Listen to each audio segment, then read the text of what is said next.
अब मैं क्या कह सकता हूँ इसमें, मेरी तरफ से तो जिस दिन वो इस हमारे देश से चले गया वो हमारे बेटी नहीं है, हमारा रिश्ता खत्म है। बल्कि और जब से उसके मन में साजिश चल रहा है, मैं तो उसी समय से इसके हमें मालूम नहीं था। फिर भी मैं तो ये कहूँगा कि हमारा कोई रिलेशन नहीं है उससे, रिश्ता खत्म है हमारा। नहीं, मेरी कोई दामाद से बात नहीं। दामाद से मेरी आज सुबह मतलब उसका फोन आया था लड़के का, तो वो कुछ वीडियो पर भेज रहा था मेरे पास कि वो ऐसे ऐसे सगाई हो रहा है, क्या हो रहा है।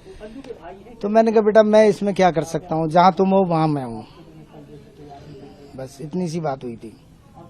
हाँ तो मैं क्या कर सकता हूँ इसमें, आप कर रहे तो कर रही तो करने दो, अब कर रहे तो मैं क्या कर सकता हूँ उसमें। नहीं, मुझे तो कोई अंदेशा नहीं, मैंने कभी सपने में भी नहीं सोचा था कि ये हमारी बेटी खुद ऐसे कर सकती है। मुझे तो इस बहुत बड़ी बोलने में भी शर्म आ रही है इस बात को, क्योंकि हमारी बात नहीं है, ये पूरे भारत देश की बात है। ये इस तरीके से लड़कियां अगर करती हैं और ऐसे किया है, वो बहुत एक शर्मनाक बात है,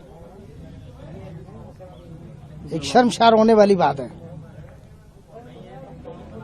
2 बच्चे हैं उसके, छोटे छोटे बच्चे हैं, एक बेटा एक बेटी है। वो तो अगर ऐसी नहीं होती तो फिर ऐसे कदम क्यों उठाता वो मेंटलिटी उसकी ठीक नहीं है। वो जिसके मेंटलिटी गिरी हुई होती है, वो शनक टाइप की होती है, उसने मन में आ गया मुझे ये जो करना है तो करना है। उसके लिए आप कितना भी मना, मैंने कई बार मना किया, कोई कार्य के लिए मना किया तो वो नहीं मानता। हाँ हाँ हाँ करेगा, पर करेगा उसी को फिर। तो इसको मैं क्या कह सकते हैं, शनक टाइप का मतलब स्वभाव है। मेरा रिश्ता तो उसी दिन खत्म हो गया जिस दिन वो इधर से निकल गया, जिस दिन वो अपनी ससुराल से बाहर गया है बिना पूछ करके। और हमारे पत्नी को भी खबर नहीं है, हमारे किसी को खबर नहीं है।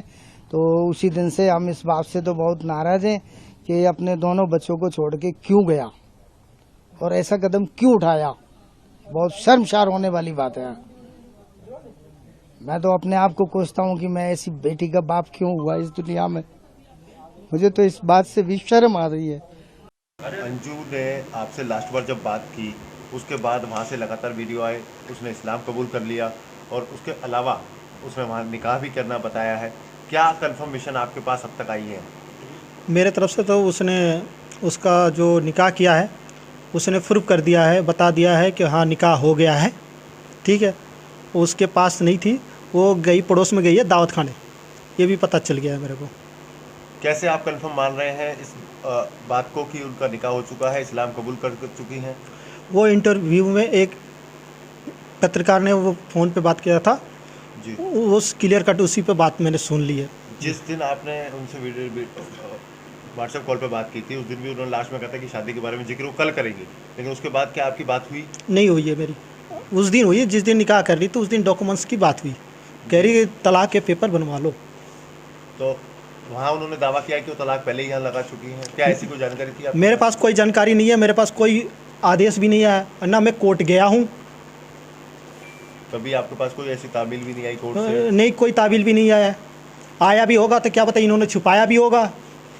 कि इस पूरी प्रक्रिया के बाद कई दिनों से आप सफ़र कर रहे हैं, पूरे माहौल को आप झेल रहे हैं, क्या सरकार से आप मांग करते हैं, प्रधानमंत्री से मांग करते हैं, केंद्र सरकार से मांग करते हैं, क्या इस पूरे मामले पर होना चाहिए जो आपको कहीं राहत दे सके? मेरी सरकार से दरख्वास्त है, पासपोर्ट वीज़ा इसका रद्द कर दिया जाए, और जो वीज़ा बना हुआ है किसके थ्रू बना हुआ है, किसने बनवाया है, मेरी तो वेरीफाई से हुआ नहीं है। ये सारी छानबीन होनी चाहिए, क्या डॉक्यूमेंट्स लगा है, किसके साइन है, ये सारी होनी चाहिए। परिवार ने दावा किया था कि थोड़ी सी मेंटली डिस्टर्ब रही है, क्या कभी इलाज रहा इस चीज़ का आपके? वो तो अभी भी मेंटली डिस्टर्ब रहती हैं, यहाँ थी तो भी थी, सर दर्द होने लगता था किसी बात के लिए। अगर वो यहाँ आती है तो आप क्या एक्सेप्ट कर पाएंगे? नहीं कर रखूँगा, जब तक बच्चे अच्छे नहीं करेंगे ना तब तक मैं नहीं रख सकता। अगर बच्चे 1% अपनी माँ के प्रति ममता दिखाते हैं तो क्या आप कर पाएंगे? वो अगर मेरी बेटी बोल देगी कि पापा रख लो तो रखूँगा। अब आगे आपका क्या स्टेप रहेगा? क्या कोई कानूनी कार्रवाई भी आप करेंगे या क्या सोच के विचार आपने बनाए हैं अभी? कानूनी कार्रवाई तो एक तो पहले तलाक के कागज़ के लिए मैं करूँगा। आप अपनी तरफ से दावा करेंगे तलाक का? हाँ, तलाक के लिए करूँगा, इसलिए कि मैंने तलाक का कोई कागज़ मैंने नहीं दिया है। और जो कह रही है दिल्ली में है, मैं दिल्ली गया ही नहीं हूँ।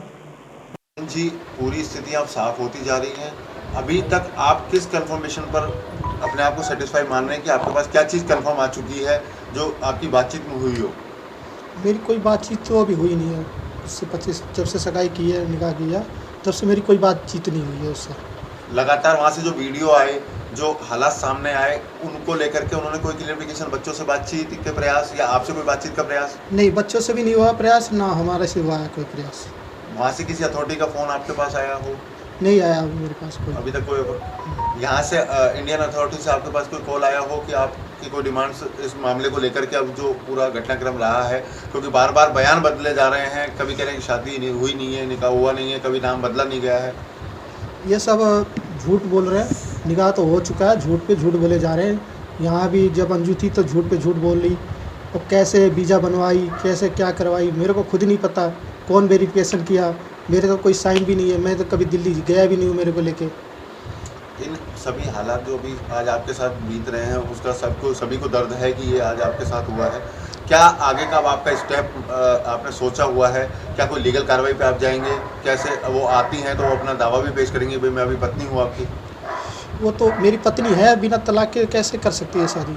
मैंने तो तलाक भी दिया भी नहीं हूँ। उसने वहाँ बताई है कि मैंने तलाक का कागज़ दिल्ली में दे रखी है 3 साल से। तो क्या मेरे पास तो कोई साइन भी नहीं। कोई संबंध आया था कोर्ट की तरफ से कि कोई डिवोर्स के लिए? नहीं, कोई आया नहीं है मेरे पास संबंध कोई तलाक के कागज़ के लिए। क्या स्टेप आपका रहने वाला है आगे? आगे ये रहना है कि वो जितने पासपोर्ट वीज़ा है इनके सब जब्त कर लिया जाए, और वीज़ा के जिसके थ्रू आया है, मेरे तो कोई साइन नहीं है, ना मैं कभी दिल्ली गया हूँ वीज़ा के अप्लाई के लिए, ना मेरा कोई साइन है। वो कैसे वीज़ा बना, क्या हुआ, वो इसकी जानकारी होनी चाहिए, जांच होनी चाहिए। सरकार से मेरा यही दरख्वास्त है। किस तरह की जांच आप चाह रहे हैं अभी कि क्या कोई डाउट है कि क्या नसरुल्लाह भी यहाँ आया हो इंडिया कभी? पता नहीं इंडिया आया कि नहीं आया, मगर साइन तो मेरा भी तो होना चाहिए। जिस हिसाब से वीज़ा पर साइन होता है उस हिसाब से वीज़ा तो अप्लाई होनी चाहिए। मतलब गवर्नमेंट की एजेंसी से आपका सवाल है कि जो इस तरह का जो डॉक्यूमेंटेशन तैयार की गई, आपकी जानकारी कभी आपको नहीं मिली? नहीं मिली, इसकी जानकारी वीज़ा के बारे में कोई जानकारी नहीं मिली मेरे। मानते कि कहीं ना कहीं इसमें एजेंसी की भी कहीं ना कहीं कमी रही है, जो आपके तक जानकारी नहीं आई, आपको इस तरह की इन्फॉर्मेशन नहीं मिली? क्या पता 20 से ही जानकारी हमारी हटा दी गई हो। तो क्या आप मांग करते हैं गवर्नमेंट से? गवर्नमेंट से मैं कहता हूँ कि वीज़ा की छानबीन की जाए दोबारा से। इनके पिताजी का बयान आया कि वो पहले से ही मेंटली डिस्टर्ब थी। क्या कभी कोई आपके इतना लंबा शादी के बाद आप रहे हैं साथ, कोई ऐसे डिस्टर्बेंस आपको नजर आया था? थोड़ा काम के लेकर वो टेंशन में तो हो जाती थी, माइंड ये सब हो जाता था, मगर मैंने इतना बड़ा कदम नहीं सोचा था कि वो उठाएगी। तो मगर जो चीज़ को वो ठान लेती है ना जीत पे कि ये करना है तो यही करना है, तो वो कर लेती है। हाँ। आपकी शादी जो हुई थी, क्या पहले मुलाकात हुई थी या सीधी अरेंज मैरिज हुई थी? नहीं। परिवार के संबंध में थी? परिवार के संबंध में ही हुई है शादी सारी। आपकी शादी जब हुई थी तो शादी के बाद अगर कोई जानकारी मिलती, आपकी कोई बातचीत उनसे हुई है? शादी के बाद तो हमेशा हमारी बातचीत होती बच्चों रहती से है। कैसा बिहेवियर रहा उनका इस दौरान अभी जाने से पहले? बच्चों का व्यवहार बहुत अच्छा था, बर्गर से- खिलाती थी, बहुत कुछ खिलाती थी बच्चों को। उन्होंने अभी भी वहाँ पर पाकिस्तान मीडिया के सामने दावा किया है कि मैं बच्चों से मिलने जाऊंगी और मुझे बच्चों से मिलने का अधिकार है, मिलना भी है उन्हें। बच्चे तो मना कर रहे हैं मिलने के। अंजू ने लगातार अभी ये कहा है, नसरुल्लाह ने भी एक टीवी इंटरव्यू में ये कहा है कि हमने कोई शादी नहीं की है, वो सिर्फ दोस्त है। जो वीडियो वायरल हुआ है वो एक सिर्फ कॉमन एक प्री वेडिंग स्टाइल में वो एक यूट्यूबर है उसने शूट किया है, तो कोई शादी जैसी बात नहीं है। अगर उन्होंने शादी नहीं की हो, बच्चों से आपसे प्रेम हो, तो क्या आप उसको एक्सेप्ट करेंगे आने के बाद? भाई उसको आने के बाद ना मैं नहीं करता, इस पर बच्चे बताएंगे, क्या बच्चे करेंगे, बच्चे तय करेंगे। बच्चे तय करेंगे। जी। और आप- बच्चे कह देंगे हाँ तो हाँ, नहीं तो नहीं तो नहीं। एजेंसी क्या कह रहे हैं? बच्चे क्या कह रहे हैं? आपकी बात हुई? मेरी बेटी तो बड़ी वाली मना कर रही है सीधा। एजेंसीज को लेकर कोई आपका कोई गुहार है क्या कि एजेंसीज के संबंध में जांच करे? उसी की जानकारी, वीज़ा के बारे में जानकारी है कि जांच करें, और डॉक्यूमेंट्स क्या लगा है उसकी जांच करें। बात एक ये भी निकल कर आ रही है कि जो उसने एमपी का जो सर्टिफिकेट उसमें 10th क्लियर का लगाया है वो भी फर्जी है। अब इसके बारे में पता नहीं है 10th का कैसे बनवाया है, क्या फर्जी करे। आपका एक वीडियो हमारे पास भी आया था, सोशल मीडिया में था, जो आपकी उनसे बातचीत थी कि उन्होंने कहा था कि मेरे दस्तावेज सभी संभाल के रखे गए। तो क्या वो दस्तावेज से आप संभाल के रखने की कही गई थी? कही गई है, मगर मेरे को पता नहीं है वो कहाँ रखा गया। मैं खुद परफॉर्म में नहीं हूँ, उसमें पता आपने नहीं। जांच की तो घर पे आपको कोई दस्तावेज नहीं मिला? अभी मिली नहीं है मेरे को, मैं खुद ढूंढने के चक्कर में हूँ। स्थानीय पुलिस या स्थानीय प्रशासन कोई आपके पास आया है, किसी तरह की इंक्वायरी की है, पूछताछ की क्या है? मदद ना, अब अभी आप कोई- सरकार और प्रशासन से चाहते हैं? क्योंकि अभी आपकी नौकरी भी डिस्टर्ब है, बच्चे भी अभी डिस्टर्ब हैं, हालात अभी सामान्य हुए नहीं है। क्या उम्मीद आप सरकार से और एडमिनिस्ट्रेशन से चाहते हैं? मैं तो सरकार से यही कहता हूँ, बच्चे मेरे पास रहें, वीज़ा और पासपोर्ट उसका रद्द किया जाए, उसको जाने नहीं दिया जाए। और स्थानीय लोग भी इस चीज़ का विरोध कर रहे हैं कि हम अंजू को नहीं आने देंगे यहाँ पर, अगर पाकिस्तान से आती है तो। क्या आप स्थानीय लोगों के साथ हैं? आने तो की बात अलग है, पहले आए तो इंडिया में अगर आएगी तो क्या आप स्वीकार करेंगे? स्वीकार नहीं करूँगा मैं, स्वीकार करने के लिए मैं नहीं कर रहा। अगर आती है तो उनसे आपके क्या क्या सवाल होंगे और किस मुद्दों पर आप उनसे बातचीत करेंगे, वो साफ करते हैं। मैं तो पहले मुद्दे पे यह बात करूँगा कि तुमने वीज़ा कैसे बनवाया, मेरे को तो बताया नहीं, ठीक है, क्या तुमने कैसे किया, कहीं फर्जी साइन तो नहीं मारी, कहीं कुछ तो किया, मेरे तो कोई साइन है ही नहीं। तो क्या लगता है कि उसको यहाँ कोई सहयोगी भी हो सकता है क्या? क्या कभी कोई मनमुटाव की बात, कभी छोटी मोटी बात रही हो, कभी आपसे उन्होंने शेयर की हो कि मैं तुम्हारे साथ नहीं रहना चाहती? नहीं, वैसे तो कोई बोलती नहीं है, वैसे कोई दिक्कत नहीं है, बोलने में तो उसकी कोई दिक्कत नहीं है, वो बोल देती है, मजाक में बोल देती है, हाँ भाई नहीं रहना, मैं मजाक ही सोचूंगा। अरविंद जी, इतनी बड़ी प्रक्रिया फॉलो की गई, आपको लगता है अकेले फॉलो की गई है या कोई उसका सहयोगी भी यहाँ हो सकता है? ये पता नहीं है, वो एक जाती थी, मैं उसको फ़ोन करता था 9 बजे रात तक, अरे आजा कहाँ है। एक तो तीखा सवाल आपसे थोड़ा सा कर रहा हूँ, माफी, आपके जो साले साहब हैं डेविड जी, लगातार बीच में चर्चाएं आई कि उन लोगों को पूर्व से, यानी आपके ससुराल पक्ष को पता था कि ये सारा स्टेप चल रहा है, कहीं जा रही है, आ रही, क्या आप इस बात से सहमत हैं? हाँ, मेरे डेविड को, उसके घरवाली को पता था भी छुट्टी करके जाती थी। नहीं, पाकिस्तान जाने का पता था क्या ससुराल पक्ष को? ये मेरे को नहीं पता, वो तो मेरे पास संडे को फ़ोन आया कि मैंने सबको बता दिया है। अब आगे की कानूनी कार्रवाई, आप अगर कोई आती है अमल में, तो क्या कानूनी कार्रवाई आप करने के लिए प्रयास करेंगे, या अपनी मेन जो उनसे बात है वो क्या लेना चाहेंगे? अभी भी मैं तो यही आमने सामने होने के दौरान आमने सामने यही बोलूँगा, भाई मैंने तुम्हें तलाक कब दिया, ठीक है, तुमने दिल्ली में 3 साल पहले कहाँ जमा किया है, मैं तो दिल्ली गया भी नहीं हूँ अभी, और न मेरे पास कोई आया है कागज़। तो क्या आप कोई FIR वगैरह दर्ज कराएंगे उसके खिलाफ? उसके बाद जब आएगी तब मैं FIR दर्ज करूँगा। कानूनी राय लेकर।